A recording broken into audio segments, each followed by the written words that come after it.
Welcome to Passport Pals.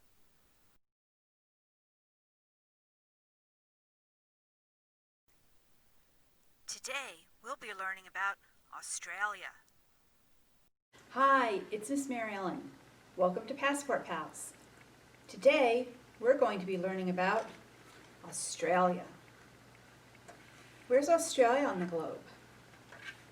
Australia is way down here in the southern hemisphere. That means the part that's south of the equator. And if you look, it's a little bit east of China and Russia, but it's down here. And it's really quite big. And what's interesting about Australia is that it's a country and a continent. I know we haven't really talked too much about continents, but they're usually like the big land areas. There's a little bit of confusion as to what exactly is the continent of Australia and whether New Zealand counts and these other ocean countries count. Sometimes this whole region is called Oceania, but Australia is definitely this country here. And Australia is actually quite a big country, as you can see. I know when we were talking about Brazil, I said that Brazil was the 6th largest country because we were counting the land down in Antarctica. But if you don't count that, then Australia is the 6th largest country. The only ones bigger are Russia, China, the United States, Russia, Canada, the United States, then China, then Brazil, and then Australia. And now you would think that being such a big country would have a lot of people living in it, but it's only the 55th most populated country. So it's actually pretty sparsely populated. And when we learn more about Australia, we'll see why. This map shows the 6 continents, not counting Antarctica. You can see that Australia and some of the surrounding areas are in purple.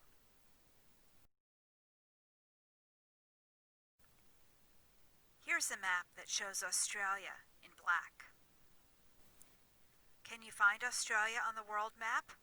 It's sort of a blue-green color on the right-hand bottom side.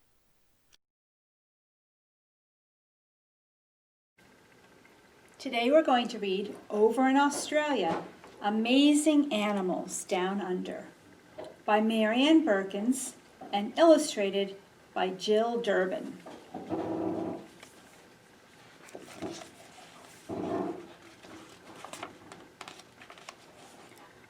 Over in Australia, in a swamp in the sun, lived a fierce crocodile, and her little hatchling one. "Snap," said the mother. "I snap," said the one. So they snipped and they snapped in a swamp in the sun.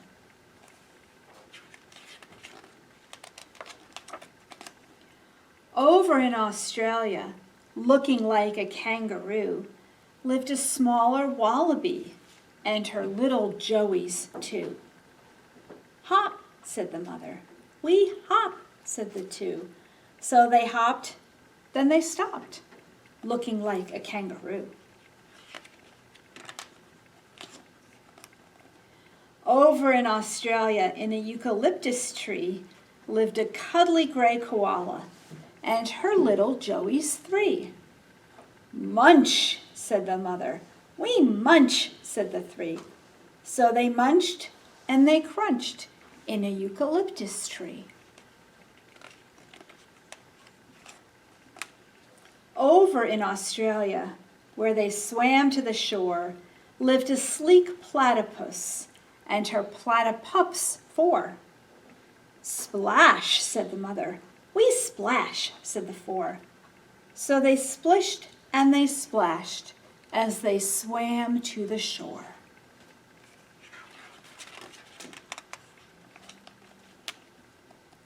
Over in Australia, where the wildflowers thrived, lived a rainbow lorikeet and her little chicks 5. "Chit," said the mother. "We chit," said the 5. So they chitted and they chattered where the wildflowers thrive.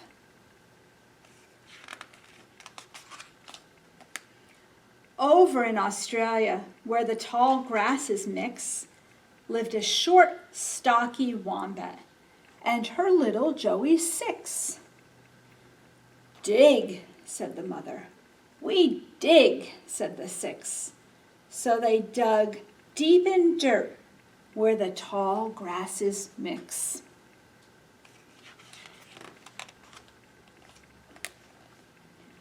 Over in Australia, in a tree that reached to heaven, lived a furry sugar glider and her little Joey's 7. Lap, said the mother. We lap, said the 7. So they lapped on the sap in a tree that reached to heaven.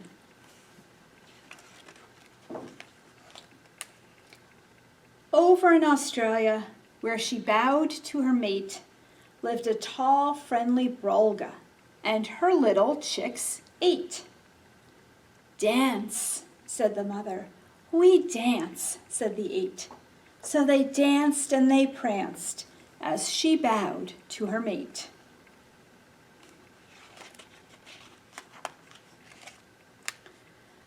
Over in Australia, in a sandy place to dine, lived a hungry, long-eared bilby, and her little Joey's 9. Slurp, said the mother. We slurp, said the 9. So they slurped and they burped in a sandy place to dine. Over in Australia, acting like a mother hen, lived a huge father emu and his little chicks 10. Zig, said the father. We zig, said the 10.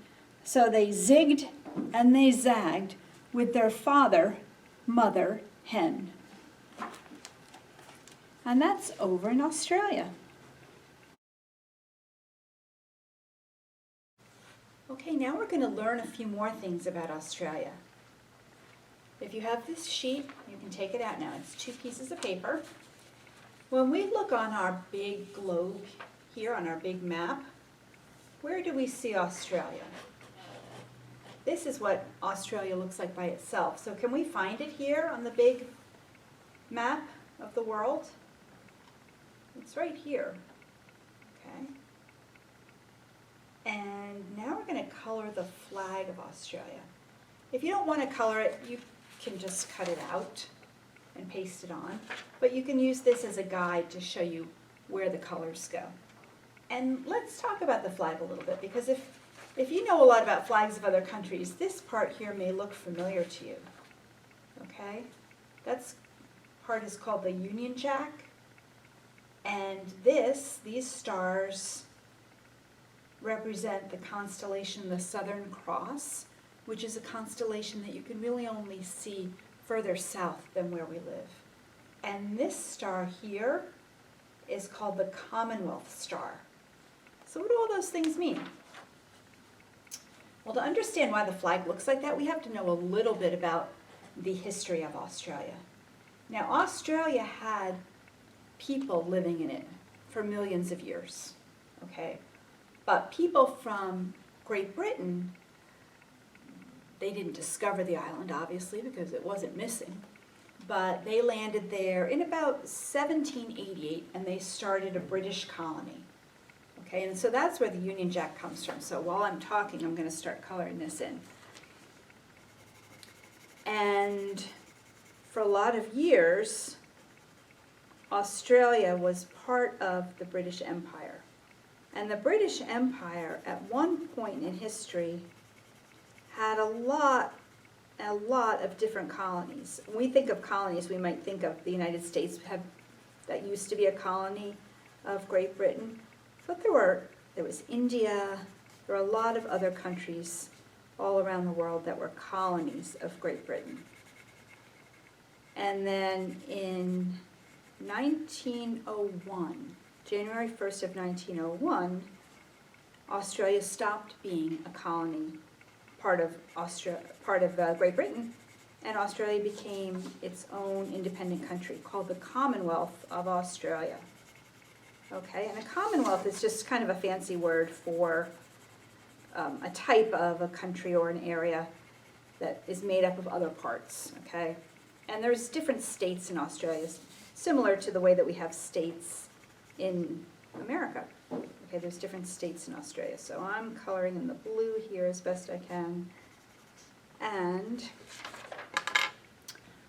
the red parts are a little tricky because if you look at the flag, you can see that the red lines start at the bottom here and continue over on the top. So just do your best. It's kind of a tricky flag to color. Okay, and then there's red here. Now, the part of this, as I said, is the Commonwealth Star.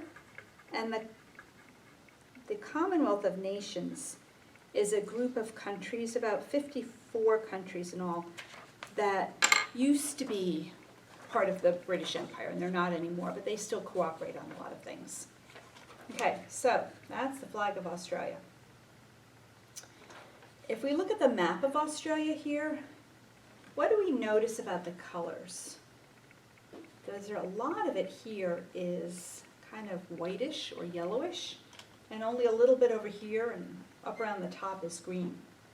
A lot of Australia is either desert or arid, which means dry, or semi-arid, okay? There's a lot of Australia that's really doesn't have a lot of trees, it's not very green, there's not a lot of water.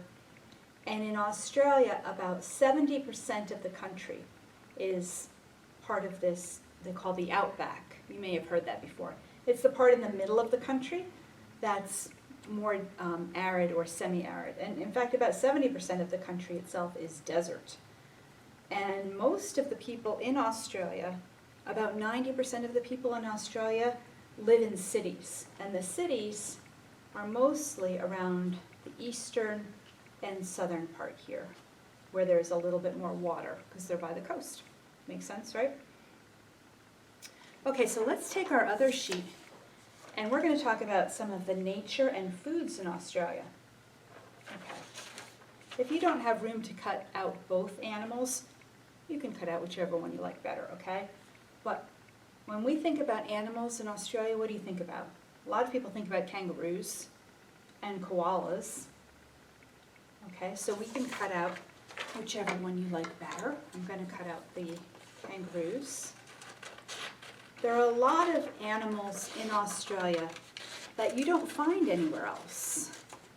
They're called being endemic to Australia, which means that they only live there.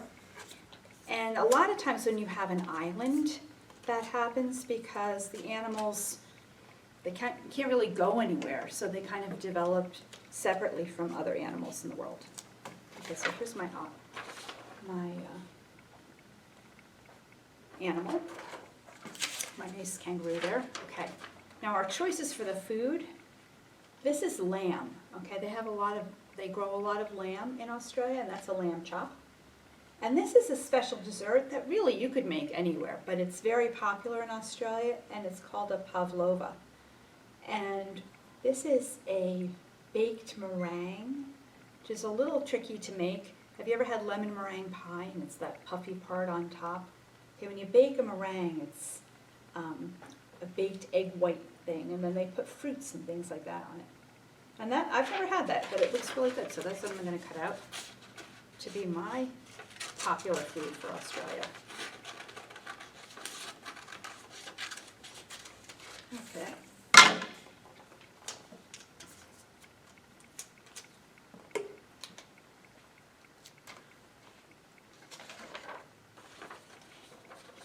There's one other thing that's a natural feature of Australia that I didn't take a picture of for us, but it's called Uluru.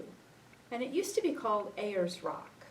And it's located about here in the middle of Australia. Remember how I said that there were people who lived in Australia for millions of years before the British landed in Australia? And for these people, Uluru is considered a sacred site. And it's a rock. Well, I'll show you a picture of it.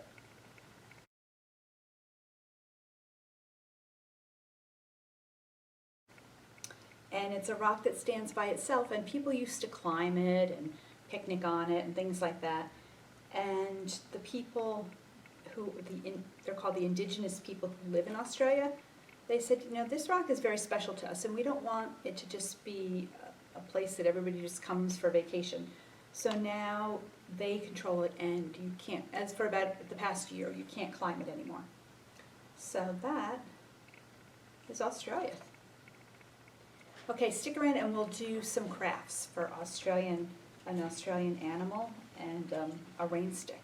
As you can imagine, rain is important in Australia. Australia is also home to the Great Barrier Reef. The Great Barrier Reef is the world's largest coral reef system. It extends for 1,400 miles off the northeast coast of Australia. It's made up of over 2,900 individual coral reefs and over 900 islands. The Great Barrier Reef is a unique ecosystem that's home to thousands of marine life species.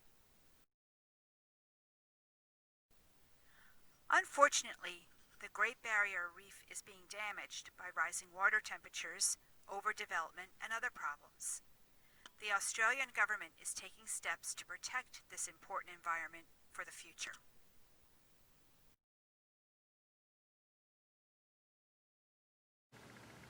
Okay, before we talked about koalas, and now we're going to make a little koala. So you should have the material in the bag that you picked up from the library. If not, you can just cut out some circles from construction paper. Okay, so we're going to just use a glue stick and put our koala together. Now, do you know what kind of an animal a koala is? They're mammals, but they're a very special kind of mammal. First, we're going to put the head on his body.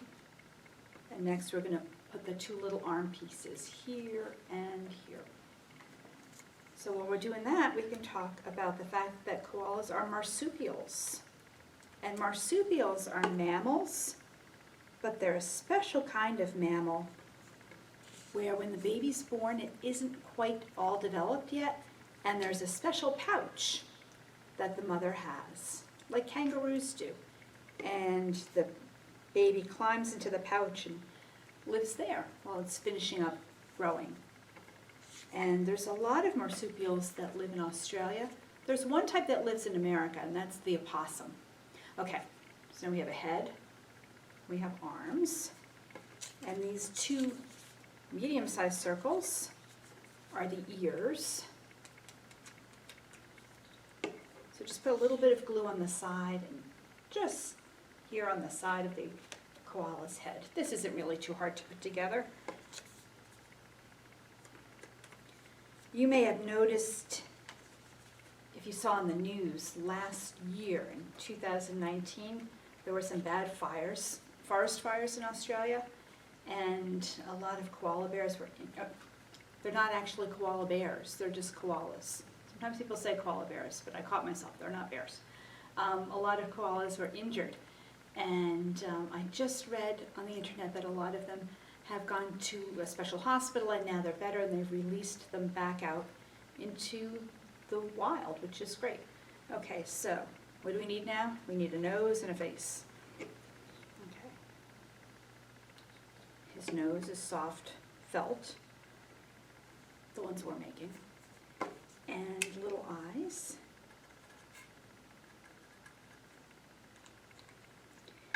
And koalas eat eucalyptus leaves. Okay, there's our nice smiling koala. Koalas eat eucalyptus leaves, and they live mostly in the southern and southeastern part of Australia. They don't live in that outback part that we were talking about before. Okay, they eat eucalyptus leaves, and they're cute.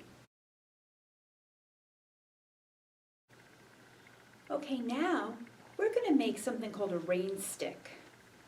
In a lot of different cultures that have deserts, they make these out of bamboo or out of cactuses, and the idea is if they imitate the sound of the rain, hopefully it would rain in their desert areas.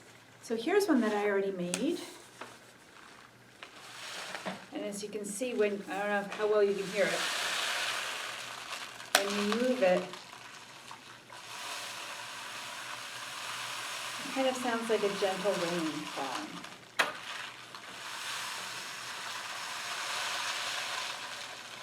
So in order to make this, you need I'm going to say 2 pieces of legal size copy paper. If you don't have legal size paper, that's okay. Regular size is fine. You can also make this with a tube, like the tube from the inside of paper towels or something. But since that's a dark brown, it's a little bit harder to decorate. I'm not going to decorate this one because I just want to show you how to make it. But it helps if you decorate the paper before we make the rain stick. It's a little bit harder to decorate once it's already all wrapped up like this. Okay, so we're ready to go. You need the paper.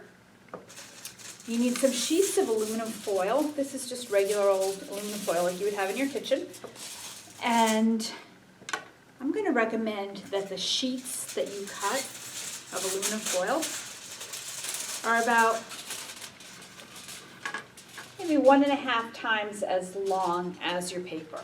Okay, so I'm not measuring it out in inches, but not exactly the same size as your paper, a little bit longer, and you'll see why when we do them. Okay, so first what we're going to do is take our paper, and I'm going to kind of roll it into thirds here, and then fold the edge over like that. Just fold the edge up and staple it. And then I'm going to tape it too, especially because I'm going to be putting rice in this to make the sound of the rain stick. And if you don't tape it pretty well, rice does get everywhere. Trust me on this one. Okay, so we're going to tape this end. I'm also going to tape all along this seam where we rolled it. And you can decorate yours however you like with whatever designs you want to do. I put a picture of a koala on mine, and a sun, and a lightning bolt. Okay, so those are weather-related things.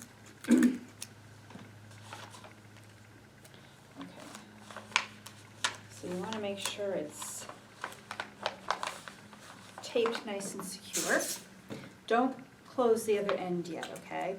Just along the sides. Okay. If you're using something larger, like some dried beans or something, it might not be as important, but the rice is kind of small and it does kind of escape. Okay. Now the idea is if I just put rice in here and we close the other end, you just hear the rice zooming from one end to the other. We want it to kind of go through the tube slower and make this sound. And the way we do that is by putting something in the middle here that interrupts the rice a little bit. So we're going to take our pieces of foil, and again, it's about 1.5 times the length of the paper, and looks like about 6 inches wide. And just kind of roll it up or crumple it up into a snake. Just like a little thing like this. And then you're going to wrap it around a pen or a pencil or something like that, or you could try even using your finger. And making it into a coil, okay? And when you do that, see, it stays in that shape. And because we coiled it up, it made it a bit shorter. So now when we put it in our rain stick, it will fit better, okay? So we're just gonna put 1 in. I might try to put 3 in, we'll see how that works. As I mentioned, in other cultures, they make these kind of things that they have in nature, okay, but they've also now kind of become a musical instrument. And there's other ways to make them too. You can take nails or something like that and stick them into the tube, but that seemed a little bit more complicated than I wanted to do it. So we're using this foil. Okay. So here's our second one. We're just gonna stick it in there next to the first one. And I'm gonna try a third one. I don't think 4 will fit. I guess it depends on how tightly you coil up your snakes here.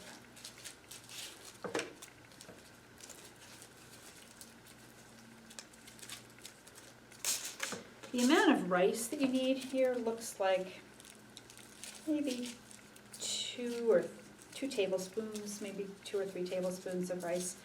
So it's not a lot. And of course it's uncooked rice. And we're going to see if we can stick this third one in here. Might be a little hard to stick it all the way in. Okay. Now I'm going to take my rice and pour it in.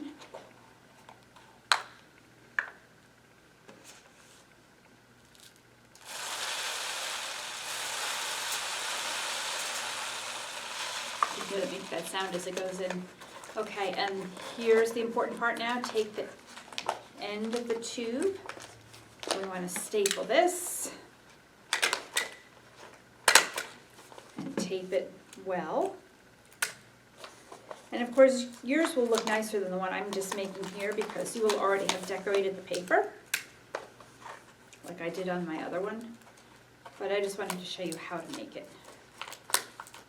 Okay, so once it's all sealed up, we can turn it from one side to the next. And you can hear the rice slowly going from one end to the other, making a nice, soothing, rainy sound.